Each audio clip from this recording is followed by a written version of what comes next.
Hello दोस्तों, मैं Tiwari sir chemistry वाला में आप सभी लोगों का स्वागत करता हूं।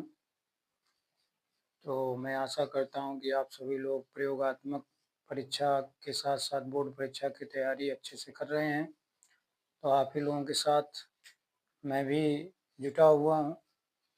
तो आज बच्चों, ऑर्गेनिक रिएक्शन के क्रम को आगे बढ़ाते हुए आज कुछ और महत्वपूर्ण रिएक्शन की तरफ हम लोग चल रहे हैं।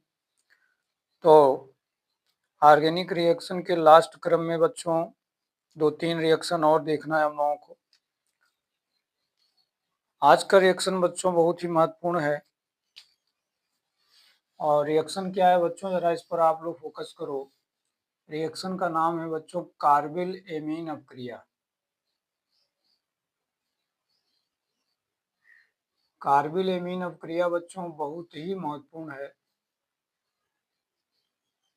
क्योंकि ये एक ऐसी अपक्रिया है बच्चों जो कि प्राथमिक एमीन के परीक्षण में सहायता करती है। और इसलिए ये अपक्रिया बहुत ही परीक्षा के लिए महत्वपूर्ण हो जाती है। साथ में जो आप लोगों के एग्जामिनर साहब आते हैं वो भी कार्बिल एमीन अपक्रिया से जुड़ी हुई बातें आपके सामने रखते हैं प्रश्न के रूप में, इसलिए हम लोग इन पे बातचीत करना चाहते हैं। ठीक है बच्चों, तो रिएक्शन का नाम देख रहे हैं क्या, कार्बिल एमीन अपक्रिया। एक बहुत ही अलग प्रकार का पदार्थ बनेगा, और वो पदार्थ जो बनेगा बच्चों वो आइसोसाइनाइड ग्रुप का होगा। आइसोसाइनाइड ग्रुप का कंपाउंड इसमें बनता है बच्चों।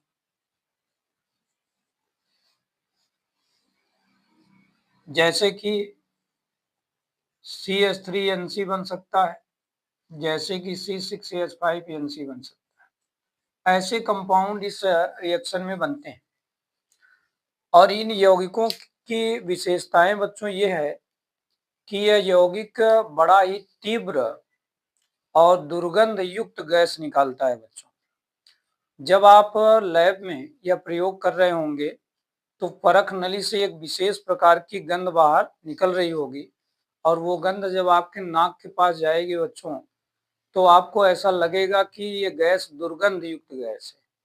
और यही इसकी मूल पहचान है इस रिएक्शन की, कि इसमें जो गैस निकलती है वो बड़ा ही दुर्गंध युक्त गैस होता है। उसको हम ज्यादा समय तक नाक से खींचकर अंदर नहीं ले जा सकते।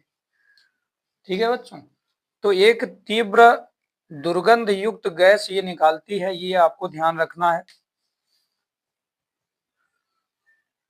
और इस दुर्गंध युक्त गैस का फार्मूला मैंने ऊपर आपके सामने लिख दिया है। कुछ इस तरह के कंपाउंड इस रिएक्शन में बनते हैं। तो आइए एक बार इस रिएक्शन इस ट्रिक का प्रयोग करते हुए बच्चों अपक्रिया को बनाने का प्रयास करते हैं। तो जैसा कि बताया गया कि सबसे पहले आपको प्राइमरी एमीन का यौगिक लेना है। जैसे मान लो हमने ले लिया बच्चों CH3NH2। क्या लिया, CH3NH2। और इनके सामने हमने बताए गए नियम के अनुसार क्लोरोफॉर्म रख दिया, और इसमें मिला दिया बच्चों KOH। तो जानते हैं क्या होगा सीधी सी घटना यहां पर होने वाली है, इस पर आप ध्यान रखो। यहां से ये पूरा जो हाइड्रोजन है बच्चों ये बाहर निकल जाएगा, और इसकी जगह पर केवल ये कार्बन आकर बैठ जाएगा।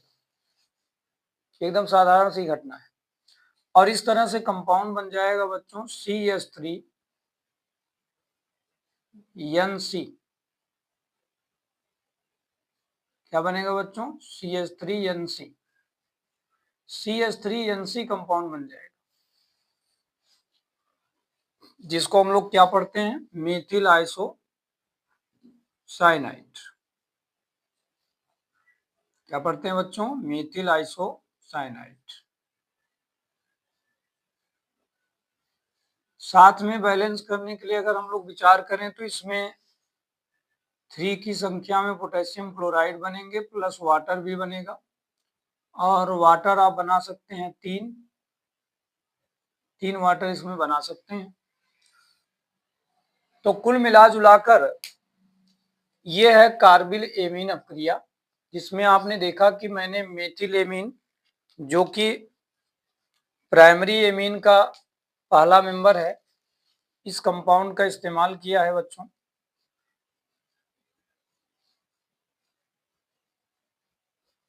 और मेथिल एमीन से क्या बन गया, मेथिल आइसोसाइनाइड कंपाउंड बन गया।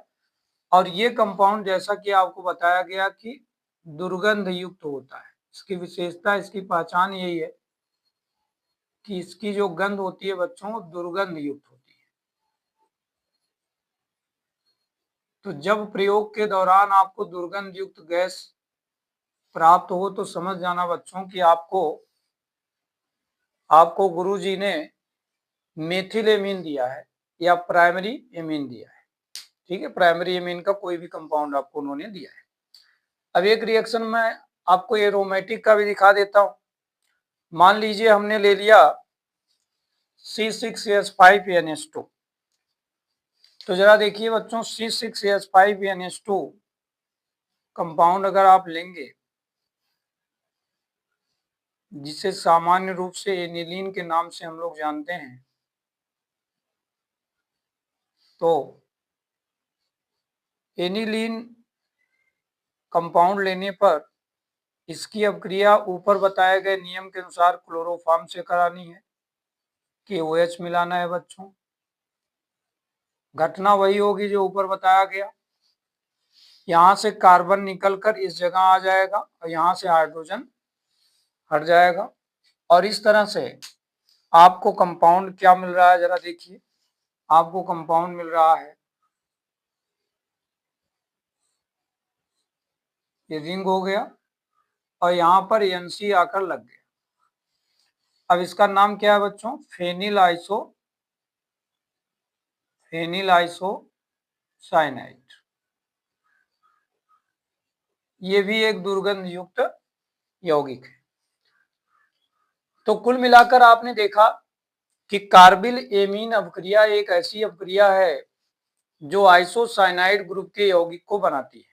इसीलिए बच्चों कार्बिल एमीन अपक्रिया को कभी कभी लोग इस अपक्रिया को एक दूसरे नाम से भी जानते हैं, आइसोसाइनाइड परीक्षण भी इनको बोलते हैं बच्चों, आइसोसाइनाइड परीक्षण।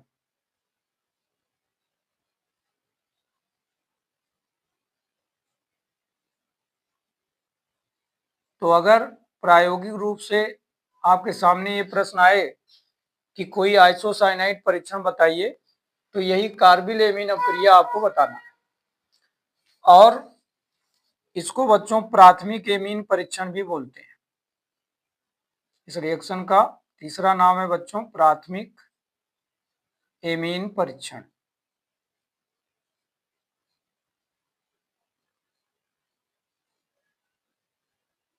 ठीक है बच्चों, तो इसीलिए मैंने आपको ये रिएक्शन बताने का प्रयास किया है।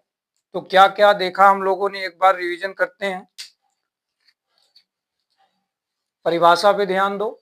ऐसी कार्बनिक अपक्रिया जिसमें प्राथमिक एमीन की क्रिया क्लोरोफॉर्म और QH से कराने पर हमें तीव्र दुर्गंध युक्त गैस से संबंधित यौगिक अर्थात आइसोसाइनाइड यौगिक प्राप्त होता है, उसे हम लोग कार्बिल एमीन अपक्रिया कहते हैं। कार्बिल एमीन अपक्रिया का दूसरा नाम बच्चों आइसोसाइनाइड परीक्षण है और तीसरा नाम प्राथमिक एमीन परीक्षण भी है। ठीक है, तो इस बात को आपको ध्यान रखना है और इसके लिए ये जो हमने ट्रिक बताया है इस पर आप फोकस रखेंगे। ठीक है, तो आइए अब अगली अपक्रिया की तरफ चलते हैं। जो अगली अपक्रिया है बच्चों, वह भी अपने आप में बहुत महत्वपूर्ण अपक्रिया है और उस अपक्रिया का नाम आप लोगों ने सुना होगा। उस अपक्रिया को बच्चों हम लोग युग्मन अपक्रिया कहते हैं। अब युग्मन अपक्रिया जैसा कि नाम है युग्मन, यानी यहाँ पर युग्मन होना है यौगिकों का युग्मन कराना है यहाँ। अब प्रश्न ये है कि युग्मन में कौन कौन आएगा, तो युग्मन में आप बीडीसी का प्रयोग कर सकते हैं, फिनॉल का प्रयोग कर सकते हैं बच्चों, और साथ में प्राथमिक एमीन का कंपाउंड एरोमेटिक नेचर का, उसे आप प्रयोग कर सकते हैं। तो इस वक्त हम लोग पढ़ने जा रहे हैं बच्चों युग्मन अवक्रिया। क्या पढ़ेंगे? युग्मन अवक्रिया।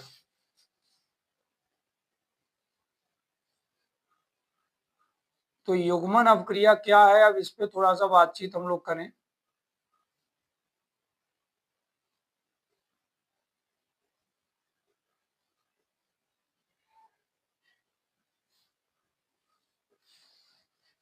अगर ट्रिक पे मैं ध्यान दूं तो युग्मन अवक्रिया के लिए आपको बीडीसी का प्रयोग करना पड़ेगा बच्चों। और बीडीसी के बारे में आप सभी लोग जानते हैं, एक बेंजीन रिंग लेते हैं और इसमें प्यारे बच्चों N2Cl लगा देते हैं। जैसे ही आप ये करेंगे ना, तो ये बीडीसी बनकर तैयार हो गया। अब इस बीडीसी की अवक्रिया या तो आप फिनॉल से करा दो, और या तो आप एनिलीन से करा दो।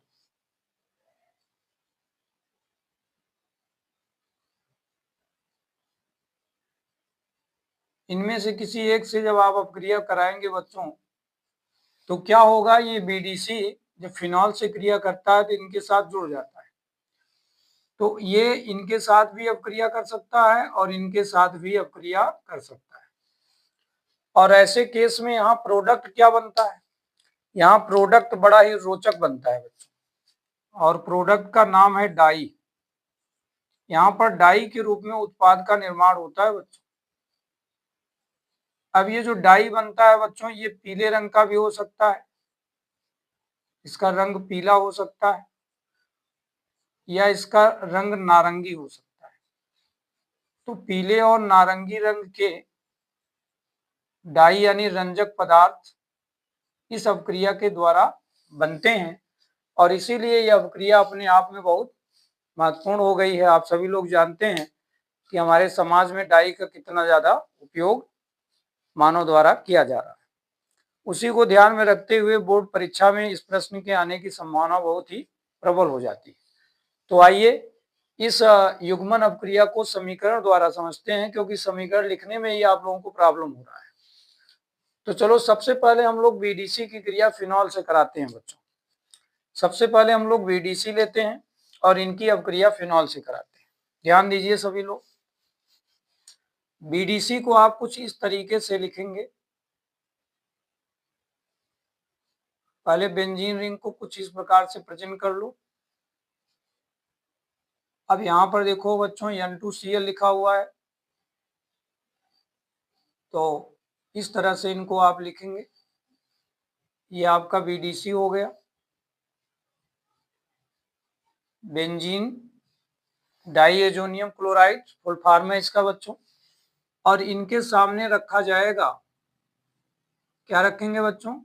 इनके सामने रखेंगे फिनॉल। और फिनॉल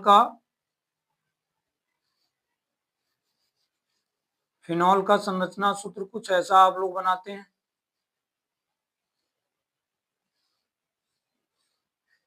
ये है फिनॉल, ठीक है।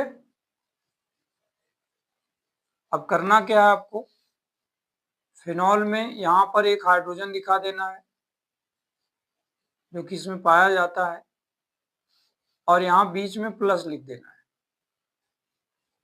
इस तरह से अब हम लोग क्या कर रहे हैं, बीडीसी को फिनॉल में जोड़ने जा रहे हैं बच्चों। बीडीसी जब फिनॉल में जुड़ता है ना, तो होता क्या है कि तुम्हारे बीडीसी से क्लोरीन और यहाँ से हाइड्रोजन, ये दोनों बाहर निकल जाते हैं।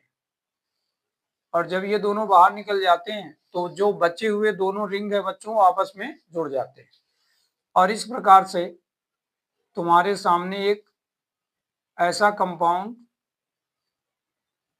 प्राप्त हो जाता है।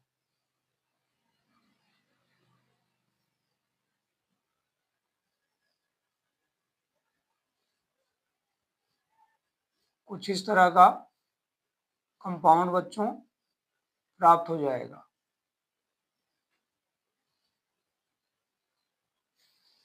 ठीक है, ये अब इसको बोलते क्या है बच्चों, ये ध्यान रखो। यहां से नामकरण करेंगे, पैरा हाइड्रोक्सी, इसका नाम लिखेंगे बच्चों पैरा हाइड्रोक्सी। ठीक है, azo benzene, para hydroxy azo benzene, ये एक प्रकार का नारंगी रंग वाला डाई। इस यौगिक का कलर बच्चों नारंगी रंग होता है।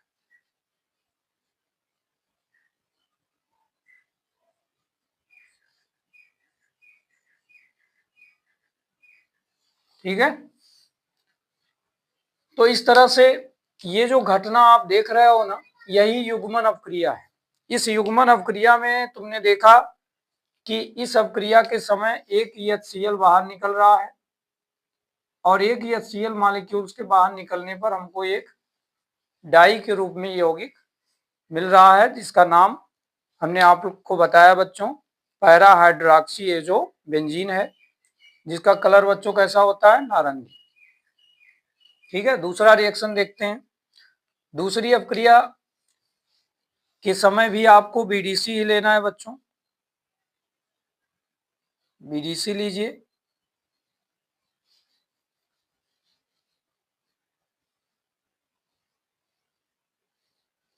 इस तरह से ये हो गया BDC, और इनके सामने बच्चों रखना किसको है जानते हैं, एनिलीन को रखना है। एनिलीन ये, अब यहां पर आप हाइड्रोजन दिखा दो और बीच में प्लस दिखा दो, तो यहां भी घटना कुछ वही होगी कि हाइड्रोजन और क्लोरीन ये दोनों आपस में बाहर निकल जाएंगे बच्चों, और कंपाउंड कुछ आपका ये बन जाएगा।